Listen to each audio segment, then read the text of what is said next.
On va parler politique ce matin avec notre invité. Après une année de silence ou de recul, Joseph Lambert a fait naître la surprise en annonçant son élection comme président du Grand Corps. Il est avec nous ce matin et c'est avec plaisir qu'on l'accueille sur le plateau de la rubrique Le Point de Métropole. Président Lambert, bonjour, bienvenue. Bonjour Wendell et bonjour à toutes téléspectateurs, téléspectatrices, radio, auditeurs, auditrices également de Radio Télémétropole. Son plaisir me dit pour nous recevoir. D'abord, qui ça qui expliquait silence à côté observé? C'était un recul stratégique que le ou d'aptendre deuxième lundi de janvier 2021 pour paraître ça passé? D'abord, il faut que je dise que l'année 2021, c'était une année pour moi très spéciale. Une année importante dans la vie moi et une année importante tout dans la vie politique moi plus particulièrement. Dans la vie moi parce que j'ai un ensemble de projets en cours, tant que ferme agricole La Porte, lancer dans la production nationale, on a fait cabrit, on a fait cochon, on a fait poisson, on a fait poule, on a fait miel, etc. C'était l'occasion pour nous, en tant qu'agronome, pour mettre ça au chita, pour mettre au campé, et puis pour moi, si je me décapoter en plus, dans la carence qu'il y a en termes de produits agricoles, et faire en sorte qu'au niveau du sud-est, nous sommes capables de casser le prix par rapport au volume de production que nous faisons. C'est ainsi que je senti que petit à petit, senti que l'impact là est mon vivre. Vie politiquement, c'est justement sans invitation à matin un peu particulièrement. Oui, pour un recul stratégique pour mieux rebondir, pour essayer de comprendre, pour essayer de mieux cerner la réalité. Un pays où l'injustice sous toute forme a grandi, un pays où l'industrie kidnapping a fait rage, un pays où, depuis déjà 2008, m'a été attiré l'attention sur la question kidnapping. J'ai été bien sûr le premier, après le kidnapping du sénateur Richer, dans un discours que je fait le 1er janvier Gonaïve, j'ai répété le mot ça que par la suite, un pile monde répété. Phrase ça. Les kidnappeurs doivent être traqués comme des bêtes sauvages jusqu'à leur dernier retranchement. Mais ça date de 2008. Maintenant, nous avons 12 ans. On n'a pas su prendre mesures qui étaient dû prendre. Yo ignoré ça que moi-même j'ai ouais depuis déjà une décennie. Et résultat, aujourd'hui, le kidnapping en Haïti s'est converti en industrie. Maintenant, sénateur, après une année de réflexion, Jean-Gilles Lan, pour mieux rebondir, quelle est la motivation réelle du sénateur Joseph Lambert? De le retourner, de mieux rebondir, à quelle fin? Haïti, c'est dénominateur commun nous toutes.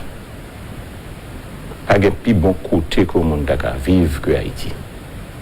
Vous songez à un certain moment, après l'élection de Michel Martelly et la défaite de Jules Célestin, l'ambassade américaine a pris plaisir pour couper visa tout un ensemble de leaders politiques proches de la plateforme Unité. Et puis, je t'ai posé une question, ça, ici, même. Sans je t'ai dit, je coupé visa et autres, etc. Je me dis, mon cher, puis bon côté pour moi, pas ta couper visa, moi. C'est pas couper visa, moi. Puis bon mal comme on dit, c'est couper visa, moi, j'appelle. En d'un pays, pour continuer à manger l'âme, manger canticlouse, comme on dit, aller dans la rivière, monter bassin bleu, aller Fort-Roger, continuer à aller dans toute plaine, descendre Bénin, Côte de Fer, Belance, etc. Et c'est même bagarre pour tout le pays. Dans la plaine du Nord, dans la Quille du Nord, dans tout le plateau central, là, beaucoup de Rony Célestin, beaucoup de Willow, tout le monde va aller, beaucoup de Français Denius, dans NIP. Alors voilà, je dis, je crois que si Haïti c'est dénominateur commun dans tout, personne ne va arrêter insensible à ça. Nous avons un Sénat qui est censé dans une période d'hibernation pendant 1 an. Parce que nous avons un leadership dans le niveau Sénat qui n'a pas manifesté et qui n'a pas comblé attente, bien sûr, des honorables sénateurs. Bon, peut-être nous allons retourner sur ça, nous allons retourner sur point ça, justement, pour là, mais est-ce que motivation, c'est remembrer le Sénat? Je ne dirais même pas remembrer. Son plaidoirie pour ressusciter le Sénat. Oui, mais quel Sénat, sénateur? Quel Sénat? Écoutez, le Sénat, de par sa constitution dit et écrit, les fonctionner en permanence, même à un sénateur. Mais au pouvoir limité, sénateur. Ah, très bien, bien sûr. C'est justement ça, nous allons demander quelle est donc la capacité du grand corps aujourd'hui avec 10 sénateurs, capacité de quorum, capacité de légiférer, capacité de prendre certaines décisions importantes pouvant engager le pays. Qu'est-ce que vous pouvez faire, sénateur? On peut prendre des décisions importantes. Telles que? Aujourd'hui, regardez bien. Nous avons dans ce pays 11 élus légitimes. Il y a le président de la République qui est un élu national légitime. Et il y a les 10 sénateurs restants qui sont aussi des élus légitimes venant des différents départements du pays. Et l'on prend 3 pouvoirs, ça, l'exécutif, le législatif, même limité, même réduit, le judiciaire, eh bien, ils sont incarnés et ils sont capables d'exercer la souveraineté nationale. Je voulais vous dire, en clair, comment comprendre que par le fait que nous connaissons que tu as gagné un tweet que le président te prend, côté il constater, renvoie 2 tiers Sénat. Nous allons comprendre que le président voulait 2 tiers Sénat aller de manière peu orthodoxe. Oui, mais comment Gabzou, parce qu'il n'est pas le premier. Oued Préval l'avait fait aussi, en disant avoir constaté la caducité du Parlement. Eh bien, c'est la logique du temps électoral avec le temps constitutionnel. Est-ce que le président est mesuré comme ça par rapport à son temps constitutionnel? Et c'est là le débat. Oui. Autour du 7 février. Non, mais je dis, certainement que nous allons retourner sur lui. Je dis, c'est le débat, mais avant-hier, on dit que c'était un faux débat. Non, écoutez. Entre 7 février 2021 et 7 février 2022. C'est la nuance qu'il faut voir. Non, à une réponse. À une réponse où le journaliste m'a dit, moi, pour me parler de 7 février 2022, 7 février 2021. Nous trouvons le trop simpliste pour me donner une réponse comme ça. Pour me dire, ah non, 7 février 2022. Ou bien, oh non, 7 février 2021. Je vais vous dire une chose, Wendell. 7 février 2021, 7 février 2022. C'est pénible pour le pays à réduire là. Très pénible. Qu'on débat cap consacré ou cap fait sur l'échéance du mandat présidentiel. C'est pour montrer que nous avons une démocratie qui est défaillante. C'est Moi-même, je voulais ça, on l'autre gens, moi-même. 7 février 2022, pourquoi faire? 7 février 2021, pourquoi faire? Je dis, moi, préoccupé pour me connaître, moi-même personnellement, Wendell, ça que nous-mêmes, en tant qu'Haïtiens, nous sommes capables de faire pour le pays. Ça. Et c'est ça qui fait que l'idée que moi-même m'a véhiculé, c'est de voir comment, pour clore ce débat, et pour clore le débat, ça, le Sénat va prendre l'initiative, comme de fait, il commence à prendre l'initiative pour lancer ce grand dialogue national. Ce grand dialogue national, je ne veux dire, Wendell, ouais, j'ai un pays, ça est là, bon carreau annoncé. Est-ce que Joseph Lambert, alors, je toujours entendu qu'après l'animal politique, ben bon, même pas l'animal politique, mais je suis capable de dire, Joseph Lambert, sénateur de la République, en sa qualité d'homme politique, est en mesure de désamorcer cette bombe. Est-ce que vous croyez en vous, quoi qu'on est capable? C'est un. Donc ça, c'est à titre personnel, on répond. Deuxièmement, est-ce que le Sénat de la République, on va me tourner avec question encore, est-ce que le Sénat, avec ses 10 membres, capable, par contre, mener le pays en côté souhaité en tant que président ou même? Bien content qu'on dise ça. Content de ça. Le Sénat. Non, mais en fait, c'est le Sénat. Vous reconnaîtrez le Sénat à travers ses représentations. Mais il existe, sénateur. Il existe, non, même à une quantité réduite. Même à un sénateur. Oui, mais le Sénat reste et demeure. Vous n'aurez pas la capacité, par exemple, vous n'avez pas la capacité d'interpeller un Premier ministre et même de voter des lois. Vous ne pouvez pas vous réunir en Assemblée nationale, sénateur. Il n'y a pas de Chambre des députés et vous êtes réduit à 10 sénateurs. Certainement. Certainement, avec 10 sénateurs. En retournant à la première question, c'est là. Et la première question, c'était, est-ce que Joseph Lambert peut avoir... Oui, est-ce que vous croyez que Joseph Lambert est capable de lancer un dialogue qui est capable de mettre de l'eau dans du vin, parce que quand même c'est l'opposition qui a annoncé ce chaos devant renverser. Je ne pas gagner pour mettre de l'eau dans du vin opposition.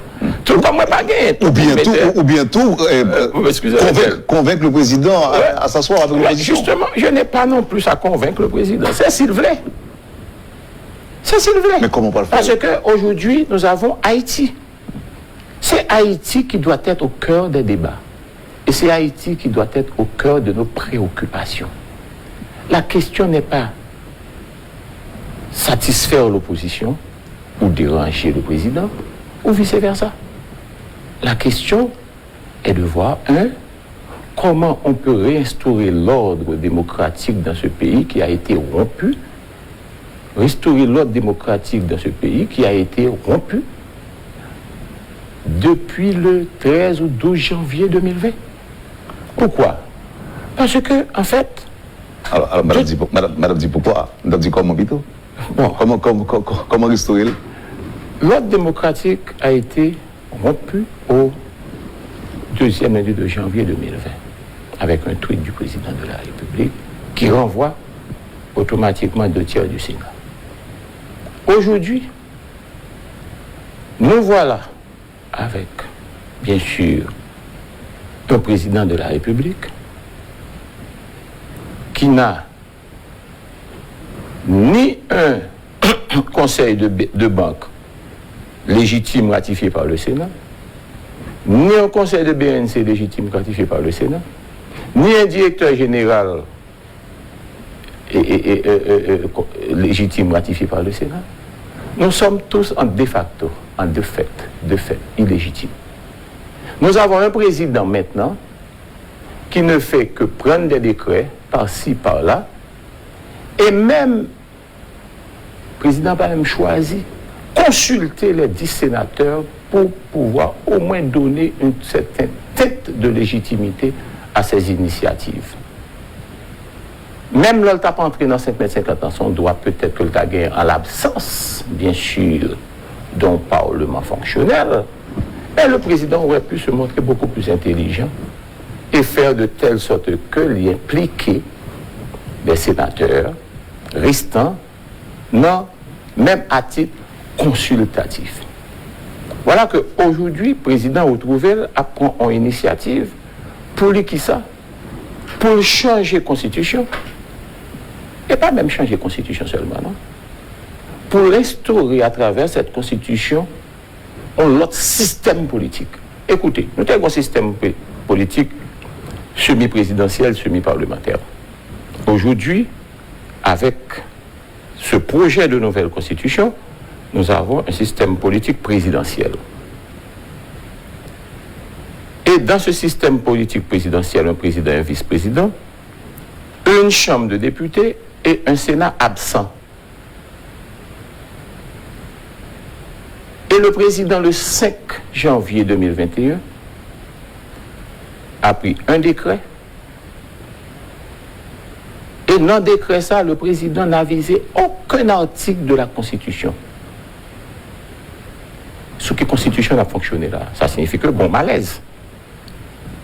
Si le président n'a pas visé un seul article de la Constitution pour inviter le peuple à un référendum sur une nouvelle Constitution, bon malaise.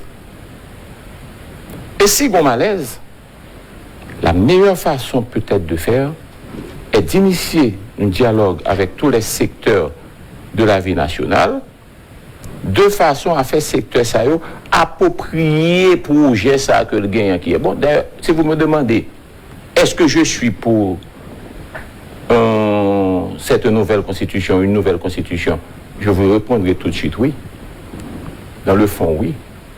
Mais dans la forme, non. Dans la forme, non, pourquoi? Parce que le président lui-même seul pas gagné toute légitimité nécessaire pour prendre 5 nègres pour le mettre dans la chambre et puis pour dire bon, mon constitution et puis pour consulter le peuple là, pendant qu'il y a encore 10 sénateurs présents en bas. Mais comme les 10 sénateurs, le Sénat ou bien le Parlement se trouvent handicapés, ce qui fait que automatiquement aussi l'exécutif dans son fonctionnement est handicapé. Et par conséquent, incapable de prendre des initiatives tout seul, il n'y a qu'une chose à faire. Convoquer le dialogue national. Très bien. On n'a pas arrivé à convoquer le dialogue là. Maintenant, 7 février 2021, 7 février 2022. Qui ça, sénateur Lambert, pensez lui-même? Est-ce que le président Jovenel Moïse doit aller dans 2 ou 3 semaines? Ou bien est-ce qu'il doit être jusqu'en 2022? Sénateur. Laissez-moi vous dire. Tweet que le président te prend pour voir les sénateurs aller. Tu qu'à mettre dans pénible obligation pour aller le 7 février 2021. Oui. Ça veut dire qui ça? Jeudi, 7 février 2021, comme je disais tout à l'heure, 7 février 2022, c'est pour quoi faire? Un pays dans l'état que lié journée jeudi. Non, mais est-ce que ou même au pour y aller en 2021? Mais écoutez, Wendell, 2021, 2022, tant comme tu dit tout à l'heure, c'est pourquoi faire? Pourquoi faire? Je ne veux dire, vous imaginez un président du Sénat qui lui-même appelant son dialogue et puis qui depuis Kounyan capabilité, on dialogue entre qui ça? Entre la force politique en présence, l'exécutif en présence. Vous pensez qu'aujourd'hui, à moi-même, pour t'amender, mon point de vue, Joseph Lambert a une position personnelle. Comment vous partager avec nous là? Comment pour me partager? On ne peut pas ensemble avec vous quand vous voulez jouer au rôle arbitre. Bon, pourquoi je me dis nous ça? Mais comment? C'est maintenant que. Ah, mais je vais vous faire l'annonce. Donc c'est l'annonce aujourd'hui. Ah, mais je vais vous faire l'annonce parce que. Entre les acteurs en présence. Il faut lancer ce dialogue national pour parvenir à un accord politique, lequel accord politique a déterminé qui concession qu'a fait à gauche, qui concession qu'a fait à droite. Le Sénat veut être, surtout Wendell, le trait d'union entre la gauche et la droite pour créer ce juste équilibre nécessaire au bon fonctionnement du pays, nécessaire à la stabilité nationale, nécessaire au progrès tant rêvé par les Haïtiens. Je crois que c'est ça qui est fondamental. Il y a un monde qui a dit que le projet de l'homme du Sud-Est est ambitieux. Lorsque nous entendons qu'il y a un pile appel au dialogue qu'on a placé déjà, d'un côté, il y a un qui dit qu'il y a autant de la main, de l'autre, il y a un qui dit que pas chita avec le président. Est-ce que c'est l'appel au dialogue qui concerne à la fois le l'opposition active et radicale, ou l'opposition en général, et le président Jovenel Moïse. Est-ce que vous pensez que c'est Mounsa ou pas le mettre, ou pas l'encourager Chita pour dialoguer? Le problème, surtout avant tout, est politique. Il faut mettre les politiques en face. Il faut permettre aux politiques de discuter. Quels outils ou gouvernement qui fait déjà, au nom du Sénat de la République, vous pensez que le président Jovenel Moïse a d'accord et des hommes de l'opposition, dont un André Michel, un Chilèr Louis Dor, et qui n'a jamais entendu de cette oreille cette histoire de Chita avec Jovenel Moïse. Est-ce que vous pensez que vous avez cette capacité, sénateur? Mais écoutez, Chilèr Louis Dor, André Michel et consorts, etc., et nos amis de Dirpod, etc., plusieurs autres monde encore, il y a même eu combat, il y a toujours dit, même toute la journée. Je dis, il faut que pour ces massacres, la saline faite. Et moi aussi, je suis pour. Il faut que nous réévaluions le système électoral là, parce que ce conseil électoral n'est pas un conseil électoral légitime, parce que non assermenté, et ça qui enlevé le droit de juges électoraux. Mais c'est évident. Mais on peut toujours arriver à un accord, à un compromis, à un consensus autour de cette question. Cette histoire de l'amendement de la Constitution. Mais écoutez, le président est pour l'amendement tête baissée, tant comme Dakadio adelante, et puis je crois que moi, personnellement, que avec le fond, je suis tout à fait d'accord, mais avec la forme, bon, il faut traiter. Il faut revoir la forme. Il faut revoir la forme, tout ça, etc. Là, il faut se mettre ensemble pour voir ça. Tant que, et je vais toujours parler autour de, le président doit partir le 7 février 2021, et que de l'autre côté aussi, il y a notre groupe qui dit non, le président doit rester jusqu'au 7 février 2022. Ben, il faut concilier les deux positions. Et pour concilier les deux positions, il faut un intermédiaire. Et l'intermédiaire doit être crédible, l'intermédiaire doit être partial. Et par conséquent, si je dis maintenant... Impartial, on doit dire. Impartial. L'intermédiaire doit être impartial, l'intermédiaire doit être neutre. Et moi, ce que je veux surtout prôner, c'est le juste équilibre, c'est mettre ensemble, c'est le vivre ensemble. Et je le dis, du train où ça va, s'il y a Haïti comme dénominateur commun, s'il y a Haïti au centre de nos préoccupations, de part et d'autre, moi j'ai l'habitude de parler à ces amis de l'opposition dure, j'ai l'habitude de parler aussi aux amis de l'opposition modérée, et je vois aussi la tendance et pas qu'à ignorer la position de l'exécutif et des partis alliés du président de la République et autres, etc. Mais nous autres au Sénat, nous devons avoir une position de responsable, une position d'homme d'État. Il faut un nouveau leadership, et c'est ce nouveau leadership que nous allons inviter. Vos collègues. Tout le monde, toutes les tendances, et ceci sans exclusion ni exclusive. Merci, sénateur. N'apprenti posant et puis n'abtourner après. Vous suivez, madame, monsieur, la rubrique Le Point de Radio et Télémétropole. Notre invité ce matin, le président du Sénat de la République, l'agronome Joseph Lambert. A tout de suite, après la pause.